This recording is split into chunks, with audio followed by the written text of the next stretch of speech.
Hello, welcome back to the channel. Well, DJI released new firmware updates for the Avata earlier today. That being said, it appears that the firmware updates are not only for the Avata drone itself, but also for the Goggles 2, the Goggles V2, the motion controller, and the controller itself. Now, before you make these updates, I'm going to caution you. You may want to wait until you have more information regarding these updates.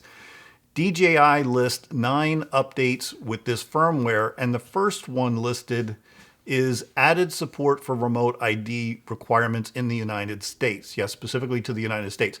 Not a huge deal for some, maybe for others a deal breaker. In either case, that's not my primary concern. My concern is I'm reading through some of the forums and social media sites, and I'm noticing several users, more than one, commenting on the following. If you do this update, you must keep your phone connected if you're in the US to your goggles due to the remote ID requirements. So if you disconnect your phone during the flight, the drone will stop, hold its position until you reconnect the phone again. And more importantly, you can't turn this feature off once you've done these firmware updates. Bottom line, proceed with caution. This is a deal breaker for me, if true. Again, this update is very new, and DJI's release notes, as usual, are extremely limited. No surprise here. It'd be nice if DJI provided their customers more detailed information in the release notes. It would avoid a lot of confusion. We've seen this time and time again where DJI's put out a firmware update, and it wasn't until the users tested it that we identified all the pros and cons of making these updates. I'm also hearing if you make this update, you can't back it out.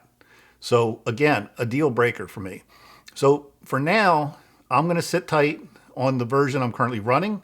If you did make this update already, please share your experience with others in the comments down below. If I've missed or miscommunicated anything, feel free to leave it in the comments below. I won't take offense. Again, this is a very new release. It only came out today, December 8th, 2022. It's a Thursday. But I did want to get this video out and caution folks to wait until we know more about this firmware release. I hope this was helpful. If it was, leave it a thumbs up, a like.